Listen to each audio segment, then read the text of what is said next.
Hi, you're on Theory Transformations, and what I'm going to go over is how to start releasing the calf, back of the knee, kind of foot area, start promoting some of that healthy fascial movement.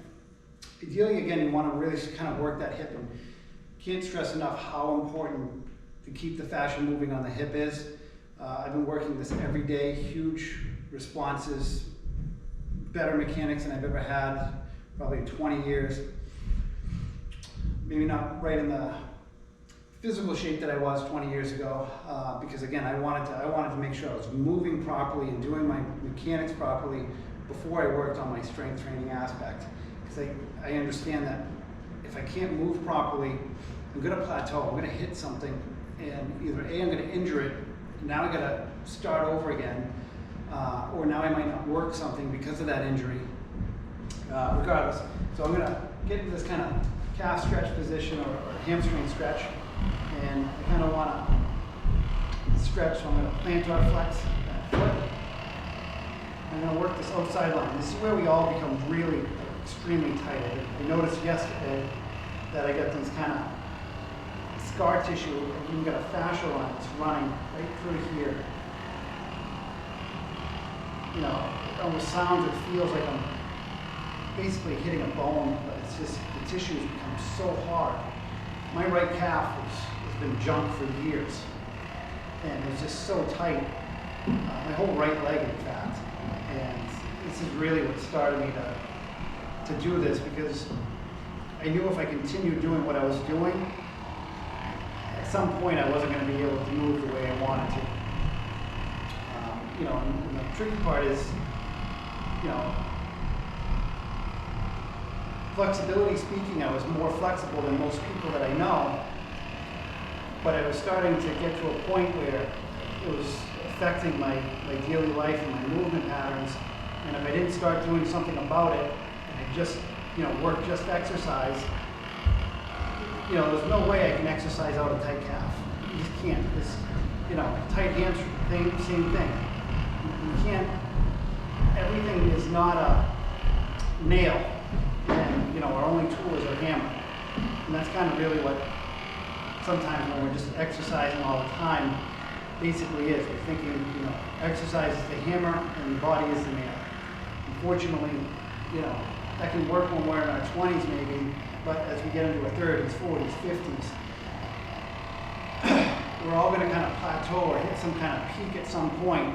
And then, you know, maybe we were happy with that, but at some point, if we're not moving forward, we're moving backwards. And so we got to understand that part of it. So I'm just kind of working up and in and around the knee, this outside area. Again, if I find a kind of spot that really tight, I'm just going to sit there. Again, none of this should be painful by any means. That's one of the great things about this is if you're hitting a spot that's really painful, the tissue is just too excited, and that's the reason it's painful. So we can go to an opposing muscle or a little bit further down the muscle and work a tighter area of it, and we can come back to that spot that was once uncomfortable, and all of a sudden it's going to feel perfectly fine. I'm going to come to the inside part now. So here I'm going to dorsiflex. And I'll work right in next to that shin bone, the soleus there. Now there's a little bit more of an exact science to this. I'm kind of giving you general instructions when I do this. You know, because I've done massage therapy before for years, and you start to get a feeling of what the fascia feels like when it's moving, when it's tight. And that's something that you can get from percussion that you can't get with traditional massage.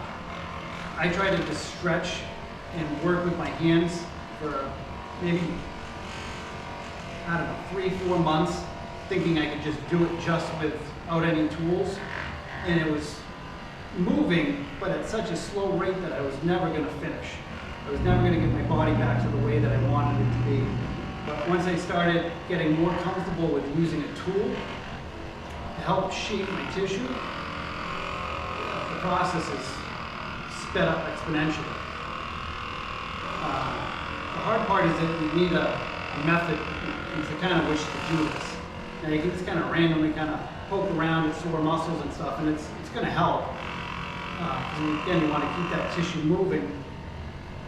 But when you have a better understanding of what muscle does what, or maybe what's getting held back by watching a mechanical movement pattern, that's what I do with my clients. Is I have them perform certain exercises.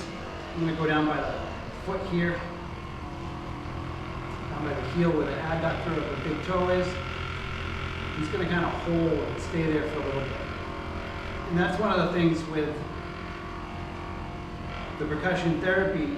A lot of times we're moving around too much. We're not kind of staying in that one area long enough to produce a big enough fascial movement.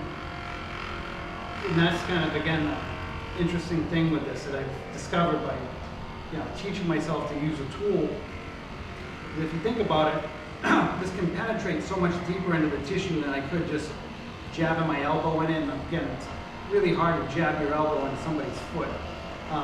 And it's going to be kind of quite painful where, running this hypervolt over foot and other tight areas, not painful at all. Again, if it is painful, you want to move to somewhere else and work on it. So now I'm going to come up to where the big toe is, kind of where a lot of people get a bunion. I'm just going to kind of hang out there. I'm going to kind of pull on the fascia down by the heel. And that's one other thing you can do if you kind of question how much this can move the tissue is put yourself downstream from the muscle that you're working on.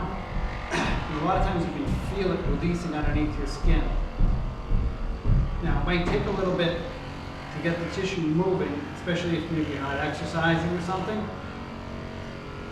But you can see this happen tremendously in the hips when you're working the hips, or if somebody else is doing it for you. It's just a matter of honestly kind of knowing where to go, and that's what I've worked out is certain spots will elicit huge responses where the tissue kind of gets twisted or bound up a little bit too much. And a lot of times, the body is kind of disguising where this stuff is happening. So some spots that we tend to think are perfectly fine, don't have an issue with, but we don't realize that they're pulling a lot of other tissue into that area and causing. I'm going to come to the outside, kind of right above the ankle. Now, tissue has become really, you'd almost think that there's, just a bunch of tendons there, but it's a lot of muscle tissue. There are a few tendons that run in through this area, but they're much deeper. Everybody's kind of dorsal flexion and toe extensors become really tight as the years go by because we're just not moving them as much as we should. Same thing with the gas rock. I mean, the whole lower part, if you just think about it, unless we're getting down into working on getting down into catcher stance. And when I first started, it was tremendously hard, uncomfortable. Even my calf would become extremely tight, almost cramped. And now I can get down there pretty comfortably and sit into it. I'm just working that outside.